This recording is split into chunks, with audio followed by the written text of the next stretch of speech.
Now, the next question is, how many times can God forgive our sins? This was another question. I will say that any number of times. So, Luke chapter 17, verse 3 and 4. I think I have written here. If your brother sins against you, rebuke him, and if he repents, forgive him.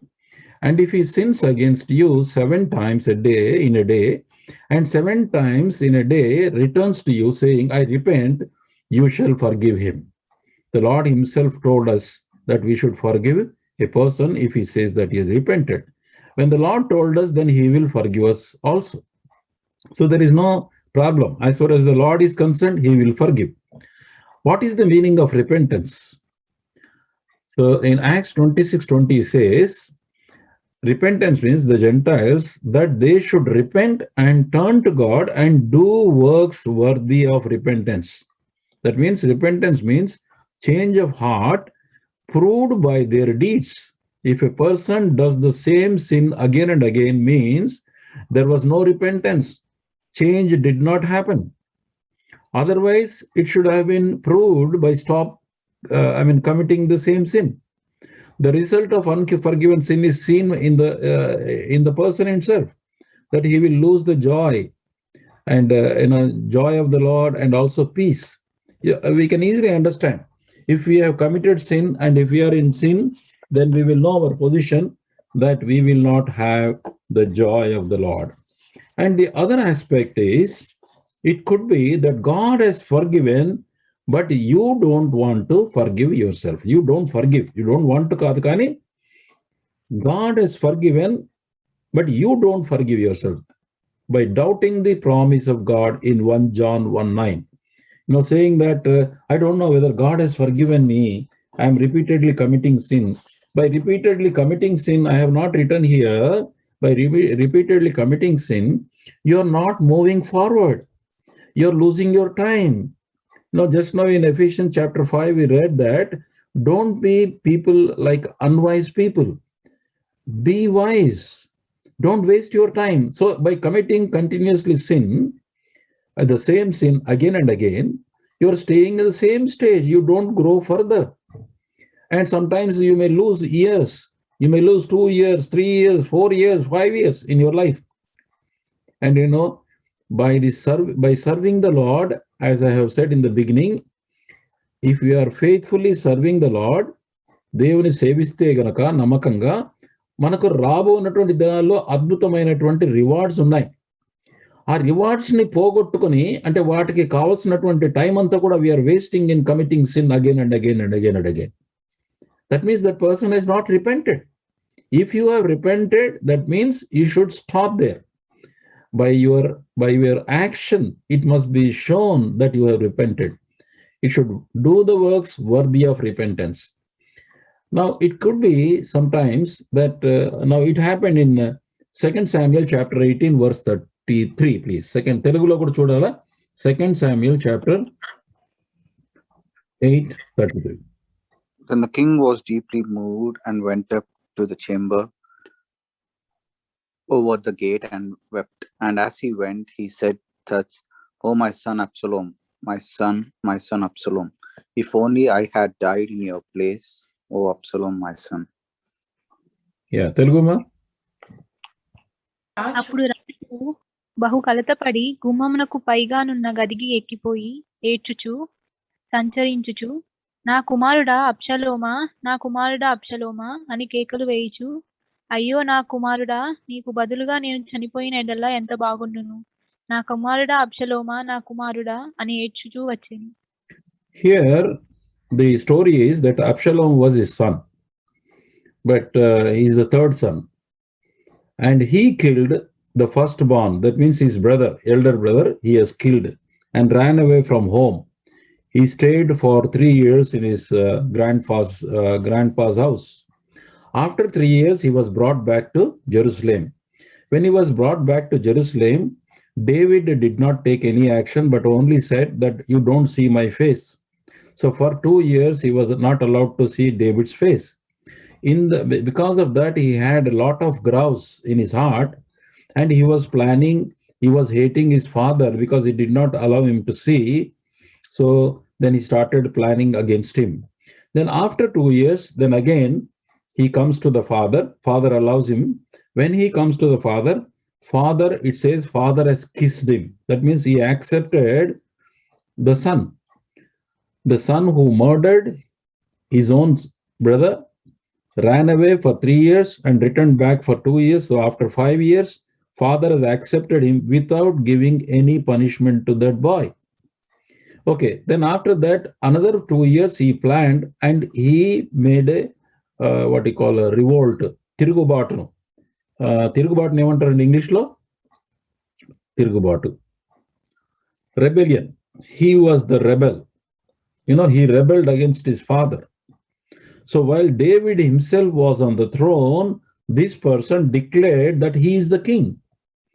Now, not only that he declared himself as the king, and also he has molested the 10 wives of his father David, which was a very horrible thing. Now, such a person. And then the third thing was Absalom was chasing to kill David. Okay, kill the king so that he can be permanently on the throne. That was his son. And for that son, he is crying now. It looks that he has a real love for his son. But when he said the word, నీకు బదులుగా నేను చనిపోయిన ఎడల ఎంత బాగుండును, oh my son. And he said, if only I had died in your place. That was an indication of his cry, because when he committed sin with Bathsheba, adultery, and also he murdered her husband, he was involved in the murder also. He was to die actually. The punishment for David was to death only. But because he has immediately and humbly said, I am a sinner, Lord, then the Lord immediately forgiven. He said, okay, you will not be put to death. Now, the Lord has forgiven his sins, but now in this situation, he is remembering. He says, had I only died, అప్పుడే నేను చనిపోయి ఉంటే, నీకు బదులుగా నేను అప్పుడే చనిపోయి ఉంటే ఎంత బాగుండును అని అన్నాడు. Here it shows that David was feeling the guilt of his son with sin with Bathsheba, his sin. God has forgiven him, but he is not forgiving himself. It happens with us. It's very important. మనము కూడా ఇదే పొరపాటు చేస్తాం. సిలువలో ప్రభు కార్చిన రక్తంలో నిజంగా పశ్చాత్తాపడితే క్షమాపణ కలుగుతుంది. ఆయన క్షమించినప్పుడు పూర్తిగా మర్చిపోతాడు. When the Lord forgives, when we confess our sins, when we repent, the Lord forgives us totally. Why? In 1 John 1:9 it says, if we confess our sins, he is faithful and just, and he forgives us all our sin. And I will read myself. He will forgive, if we confess our sins, he is faithful and just to forgive us our sins and to cleanse us from all unrighteousness. The unrighteousness, that is the unholy thing that has come because of the sin, when we accept, the Lord promised that he will forgive. If we confess genuinely, sincerely, God is faithful. He will not lack in his doing. But not only that, he says in Hebrews chapter 8 verse 12, quickly somebody help me please, Telugu and English. Hebrews chapter 8 verse 12. Another person, okay, that I will open. Now Hebrews 8:12 చదవండి ఎవరన్నా. నేను వారి దోషముల విషయమై దయ కలిగి వారి పాపములను ఇకను ఎన్నడూ జ్ఞాపకము చేసుకొననని ప్రభువు సెలవిచ్చాడు. నేను వారి పాపములను ఇక ఎన్నడూ జ్ఞాపకం చేసుకొను. వారి దోషముల విషయమై దయ కలిగి వారి పాపములు. Yeah, English brother. Right. For I will be merciful to their unrighteousness and their sins and their lawless deeds, and I will remember no more. See, the Lord is saying, I will remember no more. Psalm 103 verse 12 says like this, as far as the east is from the west, so far has he removed our transgression from us. పడమటి నుంచి తూర్పు ఎంత దూరమో ఆయన మన అతిక్రమము మనను అంతగా దూరపరిచి ఉన్నాడు. కాబట్టి the important thing is that when we confess genuinely, the Lord will forgive our sins. And then, as we saw, there should be repentance. repentance is proved by our actions, that we truly repented. That's important. And once the Lord is forgiving, if you are still doubting, that means if you are thinking that your sins are not forgiven, you are doubting the promise of God Himself. That means you are doubting the word of God yourself.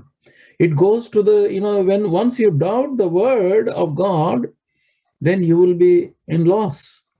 That's why, David was also troubled, such a great man of God. Even in his life, he has faced this situation. Later on, somebody had to come back and rebuke him.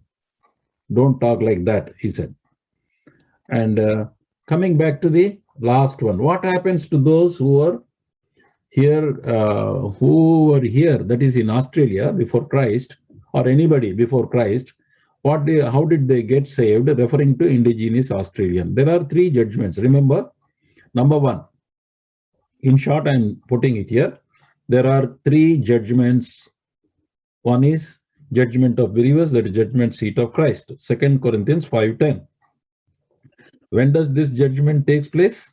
There are different ways of saying it. One version is that the moment the believer is born, he sleeps in the Lord, immediately he is judged automatically.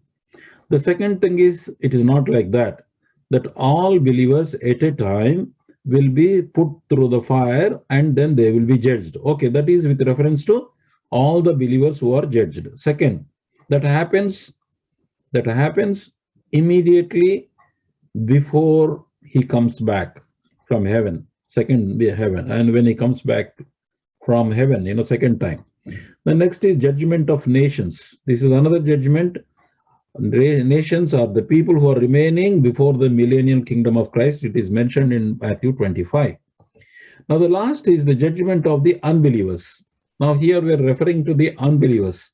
Revelation chapter 20 verse 11 to 15. Revelation chapter 20 verse 11 to 15. I will read in English. Somebody first Telugu చదివేయండి, నేను English లో చదివేస్తాను. మరియు ధవలమైన మహాసింహాసనము దాని యందు ఆసీనుడై ఉన్న ఒకరిని చూసి తిని, భూమి ఆకాశములు ఆయన సముఖము నుండి పారిపోయెను, వాటికి నిలువ చోటు కనపడకపోయింది. మరియు గొప్పవారేమి కొద్దివారేమి వృద్ధులైన వారందరూ ఆ సింహాసనము ఎదుట నిలవబడి ఉండుట చూచి తిని. అప్పుడు గ్రంథములు విప్పబడెను, మరియు జీవగ్రంథమును వేరొక గ్రంథము విప్పబడెను. ఆ గ్రంథముల యందు రాయబడి ఉన్న వాటిని బట్టి తమ క్రియల చొప్పున మృతులు తీర్పు పొందిరి. సముద్రము తనలో ఉన్న మృతులను అప్పగించెను. మరణమును పాతాళం లోకమును వాటి వశమునున్న మృతులను అప్పగించెను. వారిలో ప్రతివాడు తన క్రియల చొప్పున తీర్పు పొందెను. మరణమును మృతుల లోకమును అగ్నిగుండములో పడవేయబడెను. ఈ అగ్నిగుండము 2వ మరణము. See, this is the judgment. Yeah, this is the judgment which is before new heaven and new earth starts. That is, this is before the age starts. That is new era, which is called Father's kingdom, eternal kingdom. But after 1,000 years rule by Lord Jesus Christ. That means now we are in the present age. After this, the age of Lord Jesus Christ will come. It will remain for 1,000 years. After that, next eternal age from ever to ever, that will continue. That age starts. Then the Lord is going to judge. Lord Jesus Christ is going to sit on the throne. That is called white throne judgment, white throne. He will be sitting on the white throne. And then it is said, and I saw the dead, small and great, standing before God, and books were opened. That means all books are open, individual accounts of each person. And another book is opened, which is called Book of Life. And the dead were judged according to their works by things which were written in the books. And of course, the sea gave up the dead, and the death and the Hades delivered up the dead who were in them. Now Hades and death is a place again, and also angel, name of the angel. Hades also name of the place, and also the angel's name is also called Hades. The both are personified also. Delivered up they give up the dead people with them, those who are in them, and they were judged each according to his works. The process here is everybody is judged according to the works. Then death and Hades finally were cast into the lake of fire. That means what? In future, there is no death and there is no need of the angel of death. There is no need of Hades. Therefore, they are all burnt in the lake of fire. This is called second death. You know what happened finally? And anyone not found written in the book of life was cast into the lake of fire. What is this book of life? Book of life is the book wherein the names of the people who are born again, they are written in their name. So the only one condition, criteria at the end would be that have you received salvation and whether your name is written in the book of life. Now, with regard to people who did not hear the word of God, and they then, Romans chapter 2, verse 6 to 16. If you read the 6 to 16, then you will understand the method of how God is going to judge the people, and he will repay each according to his works, eternal life to those who, by persistence in doing good, seek glory, honor, and immortality. Okay, then the others, second section, is the people who are self-seeking, disobey the truth, but obeying unrighteousness. And every person who does evil will have affliction, distress. And every person who does good will have glory and honor. And there is no favoritism with God. And he says, that people who are having law, they will be judged according to the law. Now, verse 14. So when Gentiles who do not have the law, instinctively, that means in their heart, do what the law demands, they are a law to themselves, even though they do not have the law. They show that the work of the law is written on their heart. That means the law is written on the heart, that is conscious. Their consciences confirm this. Their competing thoughts will either accuse them that they are doing wrong or excuse them, saying that you are doing good. On the day when God judges that people have kept secret, what is kept secret according to my gospel through the Christ Jesus. Paul says, such people who did not know the Lord Jesus Christ, they will be judged according to their conscience. We will find again the example of Cornelius in Acts chapter 10, verse 2 to 4. Cornelius, Acts chapter 2 to 4. I'll just read that. He was the devout man, one who feared God with all his household, who gave alms generously to the people and prayed to God always. So he was a Gentile, actually. He did not know who God is, but he generally looked at heaven and then he prayed. He used to pray. And then that person was accepted, verse 4. And when he observed him, he was afraid, and an angel appeared to him. And this man was afraid. He said, "What is it, Lord?"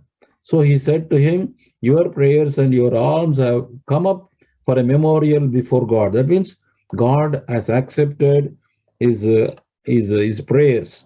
And then gospel was given to him, and then that person was subsequently saved. In Acts chapter 10, verse 34, 35, Apostle Peter says, this is the last verse.